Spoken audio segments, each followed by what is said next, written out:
There weren't a whole lot of enduringly popular elements of the New 52. Well, there was Scott Snyder and Greg Capullo's Batman, which might be the most popular and most fondly remembered. But there were other notable bright spots as well. And one of those was a short-lived book that focused primarily on DC's ancient past and not its future. Demon Knights was a team of exactly what it sounded like, medieval sword and sorcery set in the dark ages of the DC universe. And with Infinite Frontier, it's time to bring this fan favorite back. I'm about to tell you why. I'm Dan Umpton, and this is the Doomcast.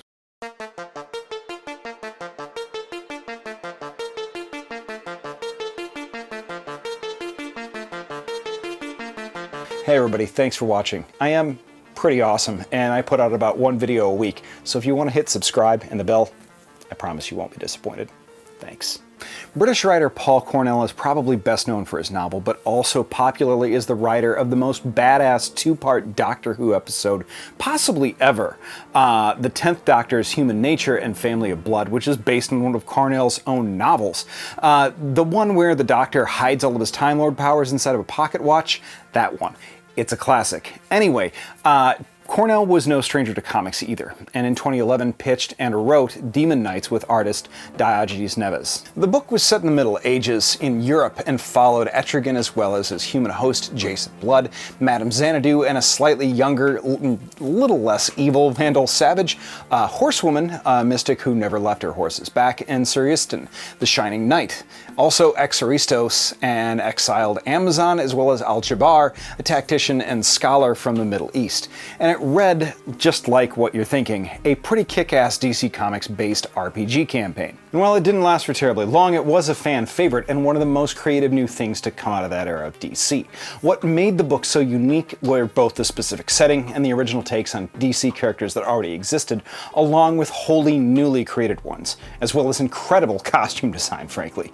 Etrigan and Jason Blood were openly at odds with one another, in love with exactly the same woman, Madame Xanadu, who was lying to both of them in the weirdest love triangle ever.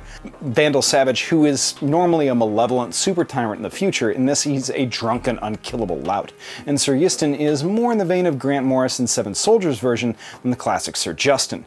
Yistin is genderqueer, proclaiming themselves neither man nor woman, but both. Almost every known character was an inversion of their modern interpretation. And even the original characters played on some classic elements from DC. Exoristos was a violent, fatalistic Wonder Woman, essentially. Al-Jabbar was something of a proto-Batman, if you want to think of it that way. A horsewoman was a nod to the Irish myth of O'Shane. And while the original story pitted an unlikely team against an army of ensorcelled men and dinosaurs and mechanical monsters in the service of future Dr. Fate and Legion of Superheroes Malin Mordru, the team was trying to save a small-town Magnificent Seven style.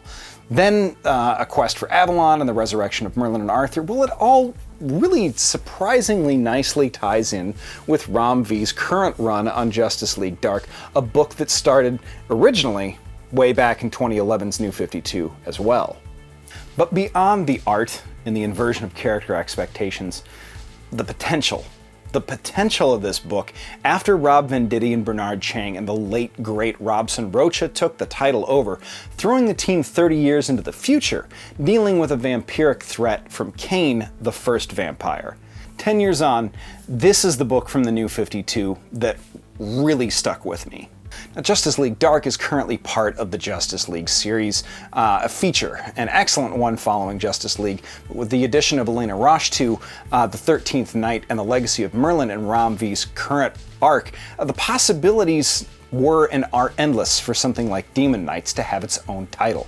The early League of Shadows, early Green Lanterns on Earth, early Hawk People, Dr. Fate, the Spectre, Ragman, Merlin, Swamp Thing, Animal Man, Gorilla City, Speed Force, Nanda Parbat, even ancient Kryptonians and Martians, a really truly unique and mostly unexplored part of DC Comics history that opens up a creative frontier unlike anything else that DC is currently offering. I hope they bring it back one day. I'm Dan Umpton, and this is the Doomcast. Thanks for watching.